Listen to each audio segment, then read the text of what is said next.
Vamos a dar inicio a nuestro análisis de este 4 de febrero del año 2015. En el marco internacional quisiera hacer referencia a un tema que es muy controvertido, el tema de las pláticas entre Estados Unidos y Cuba para reanudar relaciones diplomáticas. Desde que la noticia fue dada a conocer a finales del año pasado, hubo en el medio ambiente vinculado a los cubanos toda una serie de comentarios. Desde los que consideran que la actitud de Cuba es un oportunismo que no quiere más que ventajas para Cuba sin ceder nada a cambio. Otros, por el contrario, dicen que esto es una traición a la revolución y que Fidel Castro no puede permitir que su hermano eche abajo lo que tantos años les ha llevado en construir el imperio de el socialismo marxista en la isla de Cuba. El tema es un tema complicado porque sin duda alguna se mezclan intereses que nada tienen de bueno, serían intereses económicos, intereses políticos que debaten sobre el tema,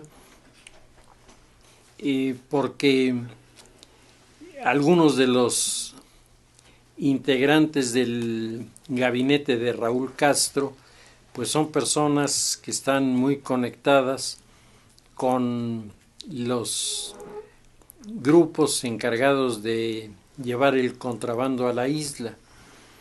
Cuba tiene un mercado negro muy importante, que es donde la gente que ha podido conseguir algunos dólares prefiere ir a comprar porque allí encuentra lo que no hay en otros lugares. Y esto se hace por la vía del contrabando. Los que han estado metidos en esta aventura durante tanto tiempo, pues ahora miran con inquietud el argumento norteamericano de para qué vamos a hacer las cosas a escondidas, mejor vamos a hacer el tráfico de los productos. El escenario ha cambiado desde que Raúl Castro ha asumido el poder. La historia de el régimen político cubano, que se remonta al momento en el que en el año de 1950 se comienzan a organizar las guerrillas en torno a la figura de líderes de diferentes países de América. En estos años 50 se está viviendo la última etapa del gobierno de José Stalin, quien tenía poco aprecio por el escenario latinoamericano. Stalin estaba obsesionado con el tema Europa, el tema Berlín, y esa es la razón por la que permanentemente reclamaba al mundo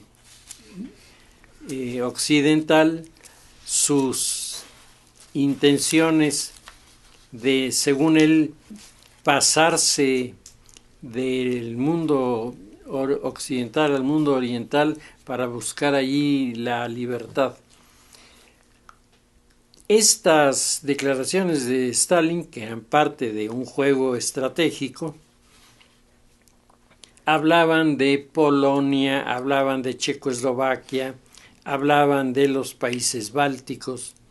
América no es que no existiera, es que no tenía el peso ni tenía el interés en ese momento como para atraer la atención de Stalin. En América, por otro lado, en los primeros años de el dominio del marxismo, estando todavía vivo Lenin, se habían producido encuentros que habían resultado muy negativos, porque la actitud dominante y terriblemente provocativa de los rusos hizo que figuras tan notables del marxismo latinoamericano como Víctor Raúl Haya de la Torre o Carlos Mariátegui, que estamos hablando de dos figuras notables en el pensamiento del socialismo izquierdista en nuestro continente, pues ellos no se entendieron con Cuba, no se entendieron con Rusia. La figura de el líder juvenil cubano asesinado aquí en el territorio mexicano por un comando que se presentaba como enviado por el dictador en turno en la isla, pero todo el mundo que sabía de lo que estaba pasando en el campo revolucionario ubicó el atentado como el atentado organizado por los rusos en contra de todos los disidentes. La persecución de Trotsky era otro episodio en el que los comunistas no habían quedado muy bien parados delante de la sociedad, que por un lado era atraída hacia el socialismo marxista por la intensa campaña de propaganda y sobre todo porque los diagnósticos de la composición social que hacían los marxistas resultaban terriblemente polarizantes y motivantes para iniciar los escarceos de lo que apuntaría en el futuro a ser la lucha de clases. Este escenario del que estamos hablando va a cambiar con la muerte de Stalin. Con la muerte de Stalin, para Khrushchev, el pivote geoestratégico del comunismo se traslada de Berlín a la isla de Cuba. Y entonces se inicia todo ese proceso de fortalecimiento del ejército cubano. Los rusos le entregan a Fidel Castro una cantidad de armamento impresionante. Todo esto es la siguiente etapa del movimiento comunista en la isla de Cuba. Después de la crisis de los misiles, que fue un momento dramático en el que realmente el mundo pudo haber quedado envuelto en una guerra atómica de consecuencias impredecibles. Después de esto, Khrushchev tiene la visión de que las guerrillas no son el mejor camino para llegar al poder en América. Y suspende la ayuda, que básicamente la ayuda de los rusos era dinero y era armamento. Rusia suspende estos envíos y considera que la guerrilla no es el instrumento para alcanzar el poder en el continente. Pero Fidel Castro no piensa de la misma manera. Fidel Castro piensa que los rusos podrán bajar la bandera de la revolución en Europa si se les antoja, pero ellos no bajarán la bandera de la rebelión en territorio de América. Con esta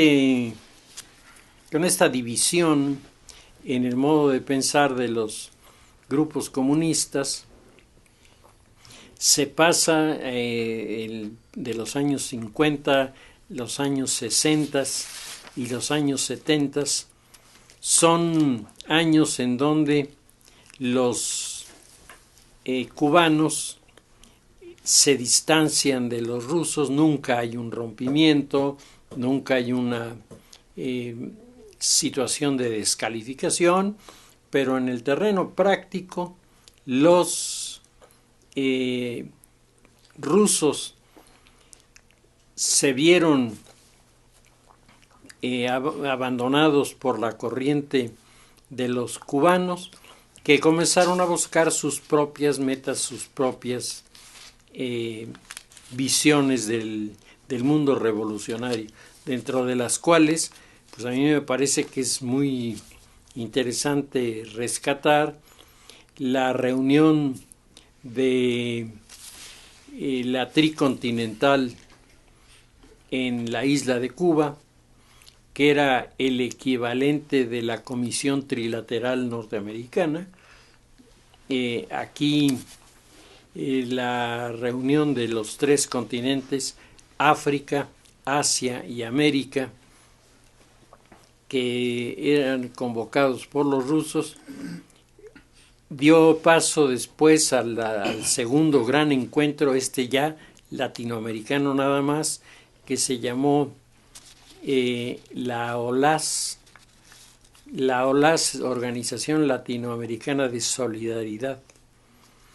La OLAS, que en las palabras de Fidel Castro constituiría el ejército revolucionario más importante, que garantizaría que la isla no defeccionara en favor de los que no simpatizaban con sus ideas. El planteamiento de la OLAS está manejado por los cubanos con una doble interpretación.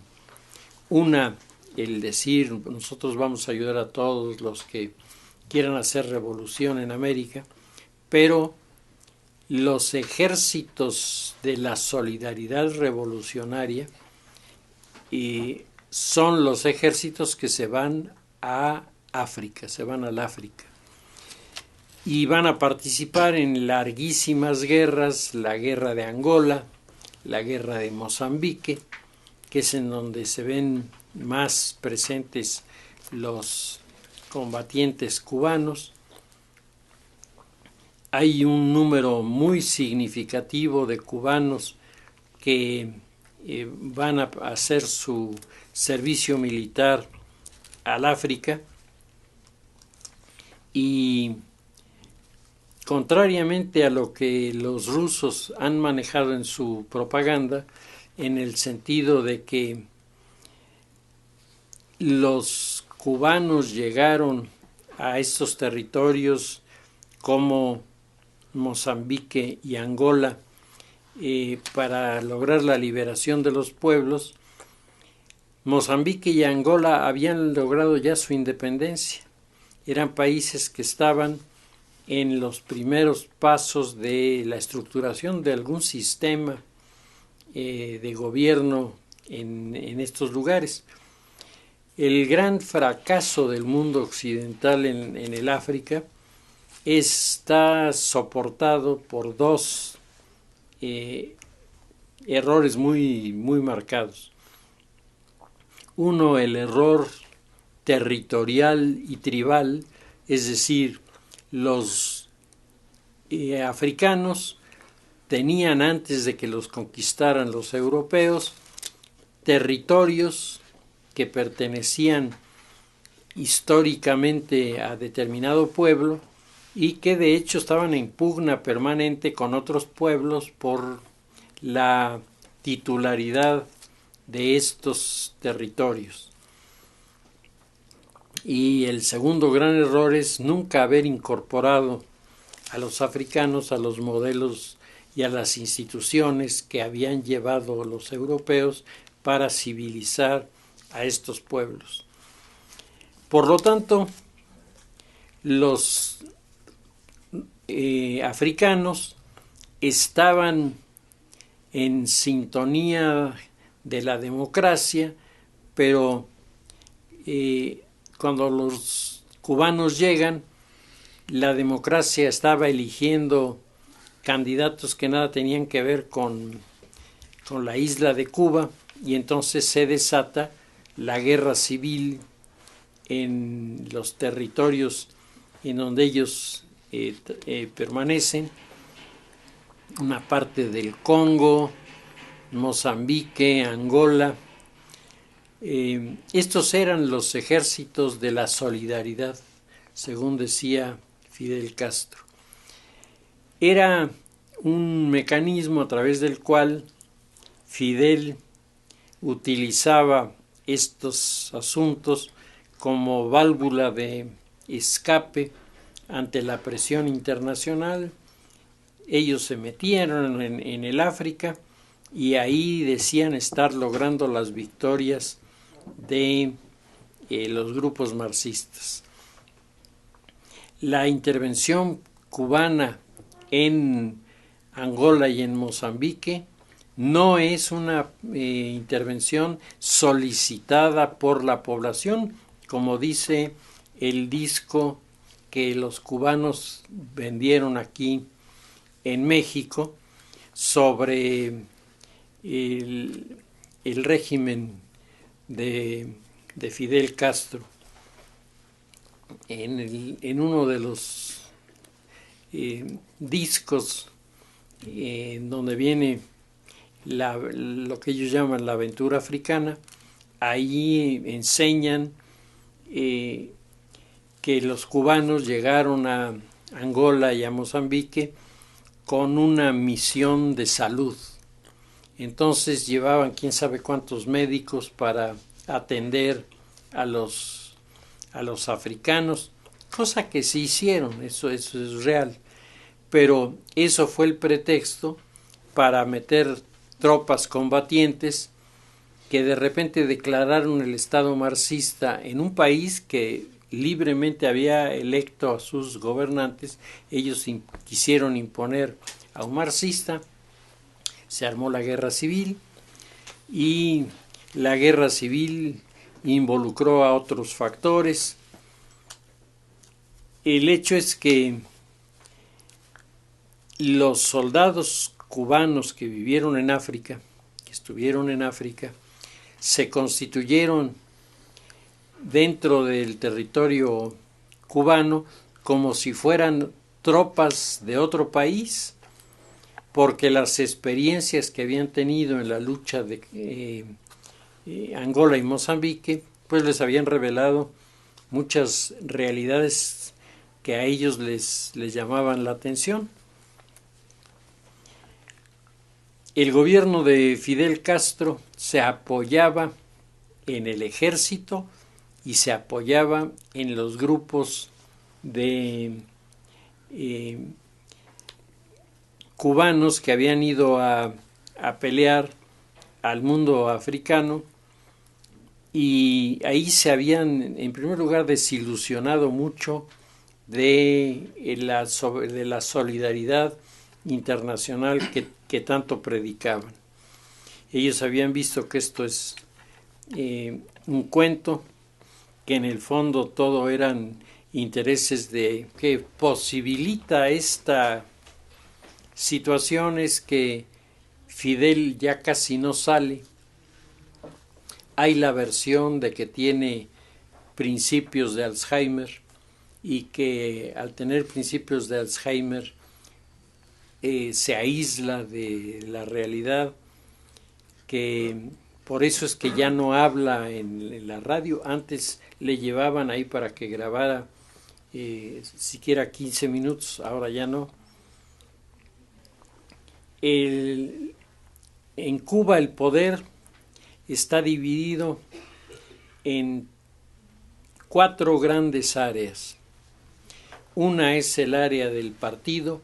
El Partido Comunista Cubano sigue teniendo una fuerza muy grande. En segundo lugar está el ejército. El ejército está fracturado. Hay generales y oficiales que están del lado de Raúl y oficiales y tropa que están del lado de Fidel. Está el Ministerio del Interior, el MININT.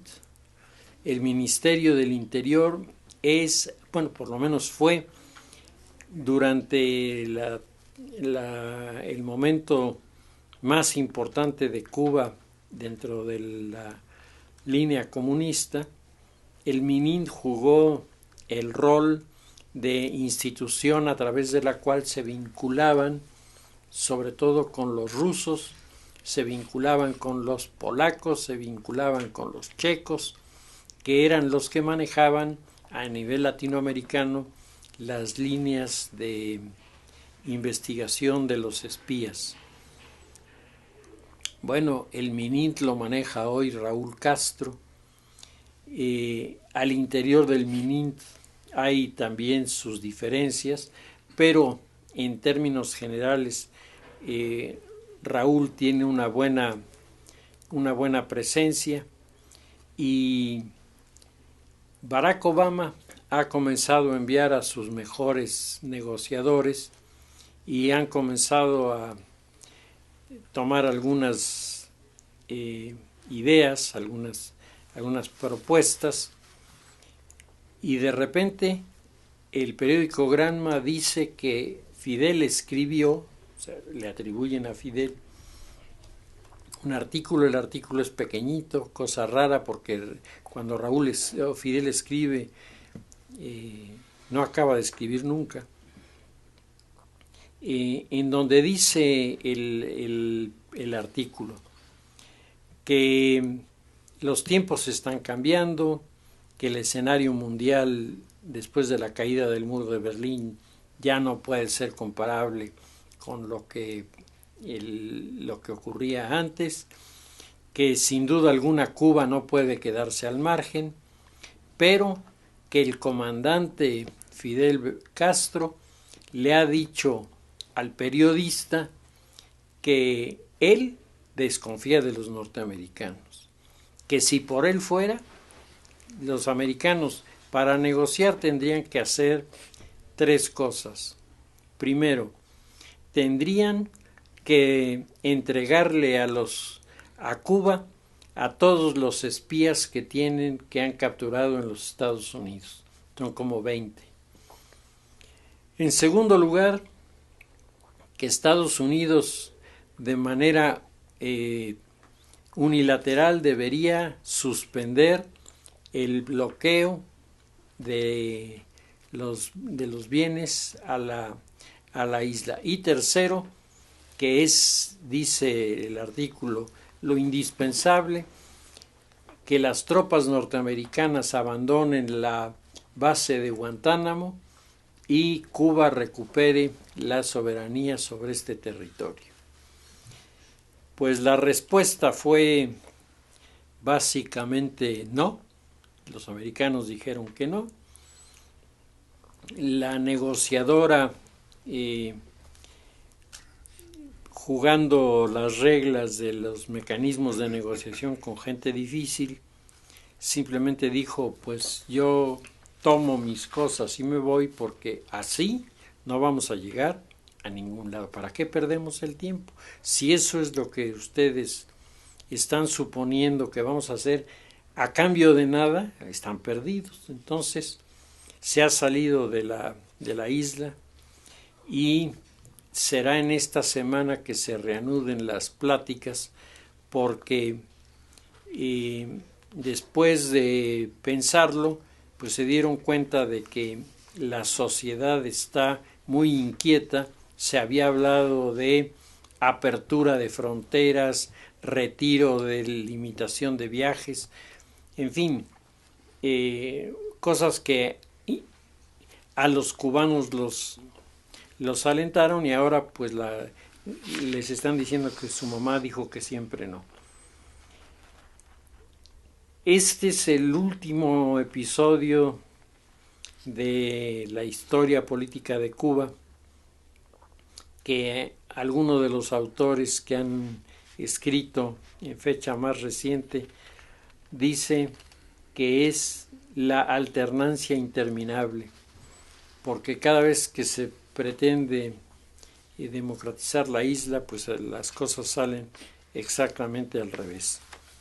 Seguiremos hablando del tema porque mientras esto no acabe en un rechazo de las negociaciones, podemos encontrarnos en cualquier momento con noticias que pueden sacudir al mundo en el que estamos viviendo. Sobre la política nacional, a mí me parece que la política de México ha entrado en una etapa particularmente complicada. Estamos en un año electoral en el que los partidos políticos todos están viviendo una terrible crisis, en primer lugar de identidad.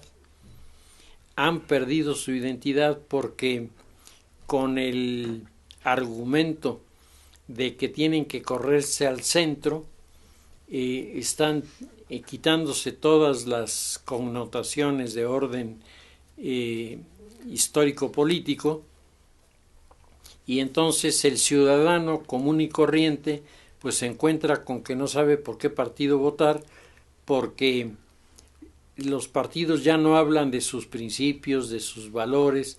Los partidos presentan a los candidatos y pretenden que la gente vote por el candidato por simpatía, no vote porque coincide con él en los argumentos, porque eso ya se considera obsoleto. Y realmente el mundo de la democracia a nivel mundial está cambiando en este sentido. Todo va girando en la línea de los personalismos individualistas. Los candidatos que se vuelven más fuertes son los que tienen dinero, proyecto, los que tienen un plan propio para crecer, mientras los partidos siguen entrampados internamente en descifrar qué representan el día de hoy. En nuestro país este fenómeno se ha vuelto cada vez más relevante en la figura de el Partido Acción Nacional, en el Partido de la Revolución Democrática, en el Partido Revolucionario Institucional. Pues ahí nos estamos encontrando con que las cosas han dado un viraje muy significativo, y al correrse todos al centro, pues resulta que nadie sabe dónde está el centro, porque una manera de localizar la ubicación de alguien que está al centro, pues es ver quién está en los extremos. Y entonces, en relación a los extremos y a lo que diga el personaje, se sabe si es centro izquierda o centro derecho o centro centro. Hoy eso es prácticamente imposible en la situación mexicana, porque no solo los partidos están haciendo agua, sino, como comentábamos en una de nuestros últimos análisis, el gran problema de los partidos es que no hay personalidades con la fuerza suficiente para poner orden, para decir hasta aquí y vamos a hacer una revisión de nuestros valores y principios en nuestros estatutos, etcétera, y tratar un poco de darle al partido un contenido que resulte atractivo para la sociedad. Si no se hace esto, si no se revisan los partidos y si no se le saca a los partidos una resolución de buscar a fondo por dónde se van a definir, lo que pasa es lo que está dominando el escenario en este momento: los chapulines, los que brincan de un partido a otro, o trapecistas como quieran, que brincan de un partido a otro sin ninguna vergüenza, sin ninguna pena, metidos en una lógica de ganar porque esto es para mí, porque yo lo deseo, porque yo lo quiero, olvidándose de que la política es ante todo servicio a la sociedad. Hoy nuestros actores políticos, vean ustedes los números de sus cuentas de ahorro, pues los números son impresionantes. Platicando con algunas de las personas relacionadas con los círculos políticos de nuestro país, me estaba contando que en alguna de las obras que se están haciendo, la diferencia entre lo que se había presupuestado y lo que se gastó es más del doble, y que a la hora de hacer las cuentas no cierran, porque hay una parte del dinero que es un poco más de 100 millones de pesos que no aparece por ningún lado, y los funcionarios simplemente lo que dicen es que pues son gastos discrecionales que se tienen en la obra, cosas de último momento que tuvieron que comprarse, todo lo que ustedes gusten y manden, pero 100 millones de pesos no es algo que pueda desaparecerse y no dejar rastro, ¿no? Los funcionarios de la dependencia están estrenando coche, los funcionarios de la dependencia constantemente viajan en primera a Europa, al mundo asiático, al mundo árabe, a arreglar asuntos. ¿Qué asuntos van a arreglar? Nunca los dicen, y si los pudieron arreglar o no arreglar tampoco. Simplemente los funcionarios le avisan a la gente que trabaja con ellos: para la próxima semana cancélame todas mis citas y todos mis compromisos porque me voy a tener que ir de trabajo a Australia. Y se van a Australia, ¿sí? ¿Qué van a trabajar a Australia? ¿Quién sabe? Porque nunca hay un informe, nunca hay un detalle. Entonces, eso hace del gobierno mexicano uno de los gobiernos itinerantes más importantes del mundo. Sí, tenemos más funcionarios que salen a trabajar fuera o dicen que salen a trabajar fuera, mientras cuando regresan aquí, pues ni siquiera hacen un esfuerzo por presentar o por entregar la información sobre lo que se está trabajando. El escenario de la política es un escenario de cambio profundo. Es un escenario de cambio profundo que es lo que tiene desconcertados a nuestros políticos. Nuestros políticos pensaban que podían seguir, los de todos los partidos, con los viejos criterios de selección de candidatos, etcétera, y eso no solo no está funcionando, eso está al revés, está creando una sensación de la sociedad de incompetencia de los funcionarios, de los partidos, de los actores, que en nada ayuda a la visión democrática.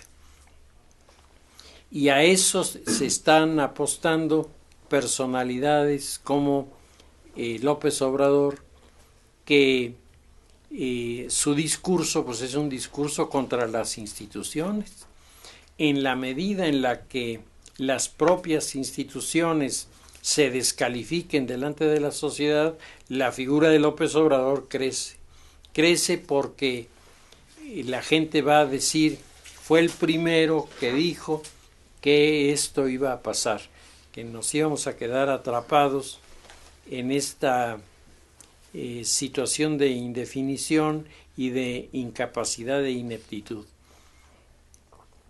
El Partido Revolucionario Institucional está teniendo una tensión muy fuerte que se manifiesta con las declaraciones del presidente de un lado y las declaraciones de Manlio Fabio Beltrones por el otro, en donde la argumentación más inteligente es la de Manlio Fabio y las intervenciones en algunos momentos verdaderamente escandalosas de la figura presidencial pues nos hacen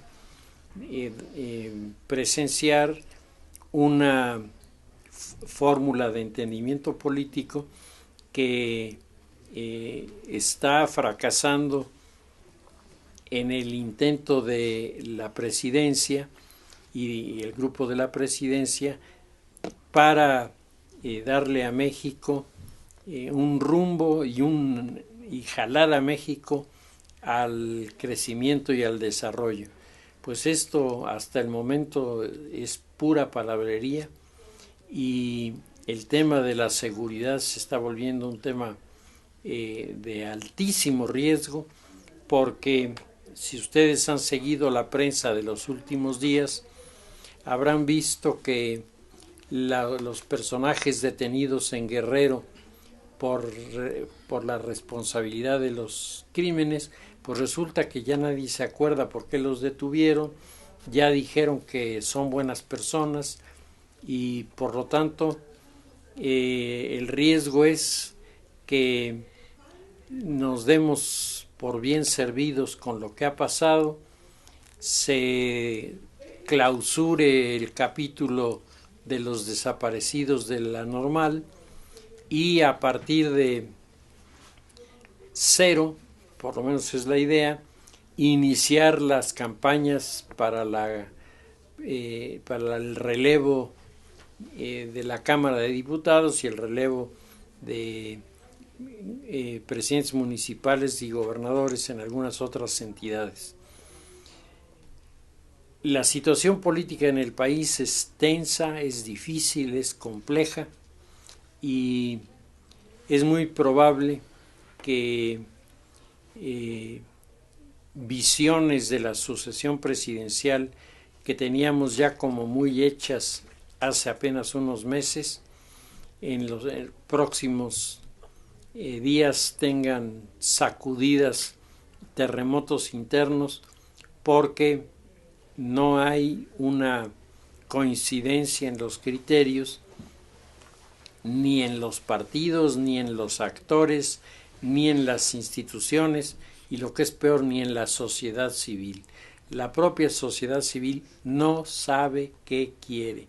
Está muy descontenta por lo que está sucediendo, pero al mismo tiempo la sociedad no tiene una idea de cómo resolver los problemas. Sobre este tema platicaremos la semana próxima, porque todos y cada uno de los estados jugarán ahora roles que hace mucho tiempo eran inimaginables en el terreno de la política nacional. Lo dejamos ahí y nos vemos primero Dios la próxima semana.